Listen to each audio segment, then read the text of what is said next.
Welcome, UCL fans, to the United Championship League off-season Little Cup League draft analysis. Today we are going to be covering the Johto division on it. Now, I'd like to mention that this video is in no way affiliated with the UCL or any of its coaches involved. I am just a big supporter of it and like to put myself out there for it. So, if you don't know what the brackets are for this division, we'll go ahead and show what that is now. As you can see, there are 4 divisions that will be part of the Little Cup with Kanto, Johto, Hoenn, and Sinnoh. I already have a Kanto video up. You should go check that out if you want to find out more about those teams. But in this video, we're going to be covering the Johto division. So that includes the Tucson Terrakions, the Carolina Keldeos, the Toronto Togekiss, and the Bronx Bearics. So we're just going to jump right into it, starting with the Tucson Terrakions. So look at that, we already have it all up. Their team captain is Dano, and of course, if you did not know, the team captains were the only Pokemon that they were able to draft. The rest of the teams were completely randomized. Again, if you want to find out more information about the Little Cup tournament, I do have a link to an earlier video I did that kind of talks a little bit about at least what I know about them for it. So, getting back into it, A-tier drafts, they got 2 Pokemon from that. The A-tier Pokemon that were selected was Bellsprout and Porygon. In the B-tier, got Spinarak, Venipede, Honedge, and Shellos. In the C tier, got Gulpin, Trico, and Mime Jr. And in the D tier, got Psyduck. Now, common weaknesses on the team are basic fire types. So, Bellsprout, Spinarak, Venipede, Honedge, Trico, all weak to fire types on there. Can be kind of absorbed by like Psyduck, Shellos, or even Dano with that dragon typing being able to resist it for it. Kind of a fighting weakness between Dano and Porygon, I would say, but you have Mime Jr., who is, I believe, is Psychic and Fairy, so, and Gulpin, I believe, Poison resist fighting types as well, so that's going to be pretty nice for it. As long as they don't come across too many fire types in their division, which you'll see what they have to work with later on throughout these teams, should go pretty well for it. So next we're going to cover the Carolina Keldeos. Team captain Elekid. In their A tier got Vulpix and Carvanha. For their B tier got Carablast, Purloin, Stuntank, and Terratuga, I don't know how to pronounce it properly. C tier got Cacnea, Poliwag, and Chimchar, and in the D tier drafted Esper. Now, kind of a decent selection, has a little bit of a weakness also to fire with Carablast and Cacnea, but has plenty of answers to it with Vulpix and Chimchar, Poliwag, Tortuga, all being able to absorb it. A bit of a fighting weakness as well as Carvanha, Purloin, and the Tortuga are all weak to it, with Esper being able to soak up the hits, so would definitely be able to provide good competition against the Tucson Terrakions with having Vulpix and Chimchar on the team for it. Up next, we're going to go ahead and cover the Toronto Togekiss draft.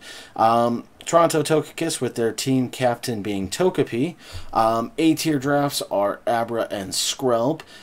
B-tier drafts are Munchlax, Dratini, Trubbish, and Numel.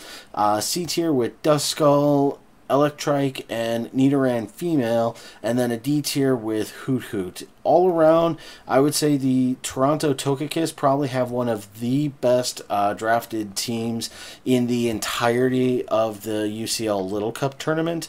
There's just 1 or 2 other teams that have almost as good of a draft, but all around, not a lot of common weaknesses and a lot of answers for other things. I'd say biggest common weakness is probably Psychic with Skrelp and Nidoran both being poison types, but with Abra there being able to take up the hits. Duskull as well can be a pretty defensive mon. Definitely able to take hits for a long time going on it. With Duskull being able to burn as well, being able to learn Will-O-Wisp and things like that. Munchlax is one of the biggest defenses in probably the LC.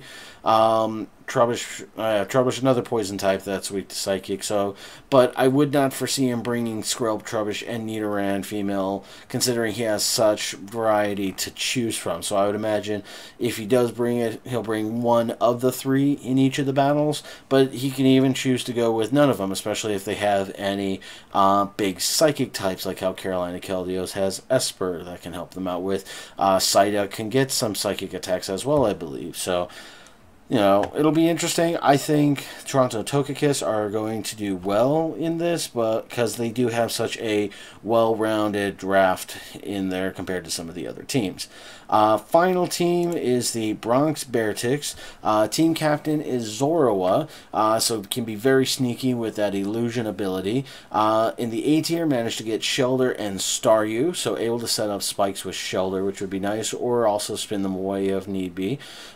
B tier with LGM, why not Teddiursa and Geodude, and why not with LC, the clause with Shadow Tag is not there, so he can actually use Shadow Tag, why not. He even mentioned during the draft he might even bring Zora and why not, and disguise Zora as the why not, and see how many people would try to switch out from it and just fool them with that. C tier is Bronzor, Growlithe, and Happiny, and the D tier with Vanillite. So again, pretty nice selection. You know, not a whole lot of common weaknesses, if anything. I would say, I mean, you have a bit of grass weakness with Shellder and Staryu, as well as electric types. Doesn't have many things to actually counter with electric types on, unfortunately, except for Geodude. But for grass types, Geodude isn't a response to that. Can respond with Growlithe, maybe, possibly Bronzor. So, it's going to be really interesting. I don't know who to pick for this, and actually I'm not going to pick teams who I believe will make it into the semifinals for this. Of these 4 teams, I want you to let me know down in the comments below of, you know, the 4 teams we went over: Tucson Terrakions, Carolina Keldeos, Toronto Togekiss, Bronx Bearics. Who of those 4 teams do you think will move on into the semifinals? It's going to be very interesting. Of course, the Bronx Bearics are the current champions of Season 1, so they probably have a lot of pressure on them to want to succeed. But again, this is going to be the best, the team with the best record after 6 weeks, so each team battling each other twice. It's too hard, it's too close to call. It all will depend on who they bring each week for it. So, but that's going to go ahead and wrap up our Johto division draft analysis. Next time we'll come back, we're going to be doing a Hoenn draft analysis and going over the teams there. So if you all enjoyed the video, please leave it a thumbs up. If you like these videos, again, these are not official. They are in no way affiliated with the UCL or any of the coaches involved. If you do enjoy it, I always encourage people to tweet at the coaches, tweet at the UCL, let them know that you like it and you want to see this become an official, like, you know, whatever this is you want to call it, a news outlet for the UCL, place where they can get reviews and rankings, things like that. Which, of course, once the league begins, I will be doing my usual review of every match that happens during the week. So, but that'll come at a later time. Right now, we're just doing, like I said, draft analysis. So, thank you all very much for watching. I will see you all next time. Take care and good night.